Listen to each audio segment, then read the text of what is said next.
বলুন তো সবাই কেমন গরম পড়ছে। তাই এই গরমের জন্য আজকে নতুন উপহার নিয়ে আসলাম, একেবারে মাথা ঠান্ডা করা একটা কাজ।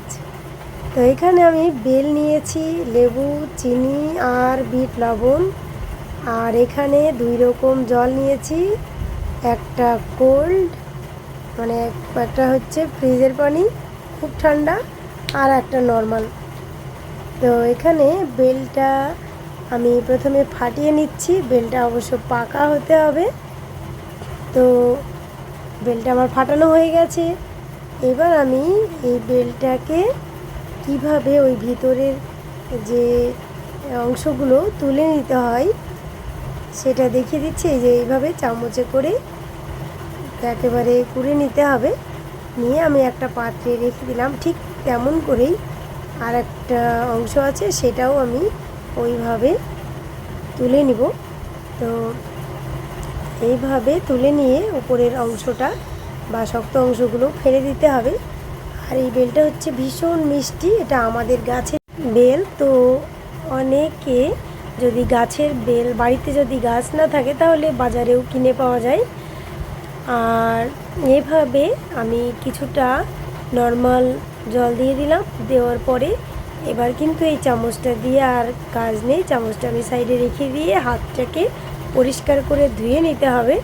নিয়ে এবার হাত দিয়ে আমি এগুলোকে চটকে নিব। তো হাত দিয়ে এগুলোকে জলের সঙ্গে চটকে নিয়ে ভালোভাবে মিশিয়ে নিতে হবে।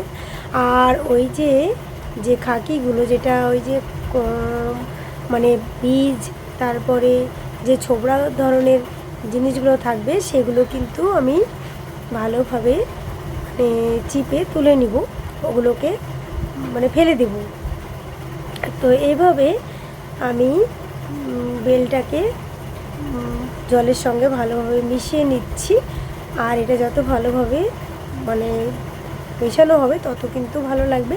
আমি এখানে কোনো রকমে ছাঁকবো না, পুরো হাত দিয়ে বীজ বা যা কিছু আছে সব আমি ফেলে দেব। তো এত গরমে যদি দুপুরবেলায় এইরকম বেলের শরবত পাওয়া যায় তাহলে তো ভীষণ ভালো লাগবে সবার, তাই না?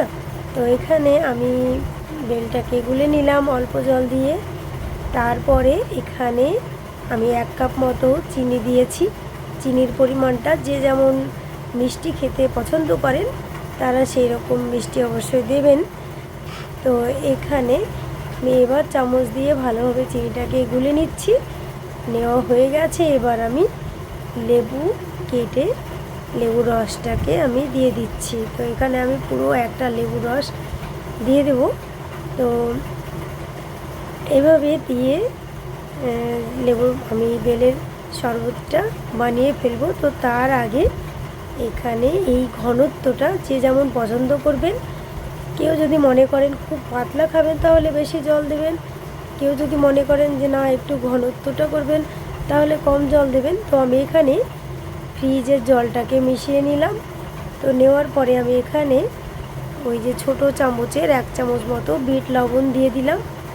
দেওয়ার পরে এটাকে ভালোভাবে আবারও নাড়িয়ে নিয়ে আমি এখানে এই ছোট গ্লাসটা নিয়েছি। এটা কি কারণে নিচ্ছি সেটাও আমি পরে বলছি। তো এখানে মাঝখানে আমি চামচটা দিয়ে দিচ্ছি। তো এখানে যে কোনো চামচ দিয়ে দিতে পারেন, তবে এই চামচটা দেওয়ার কারণ আছে, এটা আমি ডিপ ফ্রিজে রেখে দেব যাতে এটা বরফে পরিণত হয়, আইসক্রিমে পরিণত হয়, তার জন্য। আর এইগুলো এবার খাওয়া হবে। তো আমি ঢেলে ফেলেছি রেডি গ্লাসে। এবার যে খেতে চাইবে সে এখানে থেকে খেয়ে নেবে। তো আমি বেলের শরবত রেডি করে ফেলেছি। তো আপনাদের যদি ভালো লেগে থাকে তাহলে অবশ্যই আপনারাও বাড়িতে এইভাবে ট্রাই করবেন, দেখবেন ভীষণ ভালো লাগবে।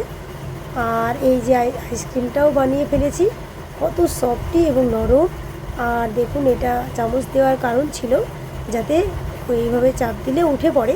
তো দেখুন কত সুন্দর উঠে পড়েছে। তারপরে সফটি বলে আমি এখানে একটা কাঠি দিয়েছি, যেটা আইসক্রিমের কাঠি। তো আপনাদের যদি ভালো লেগে থাকে তাহলে অবশ্যই আপনারা ট্রাই করবেন। আর ভালো থাকবেন সবাই। ধন্যবাদ আপনাদের সবাই।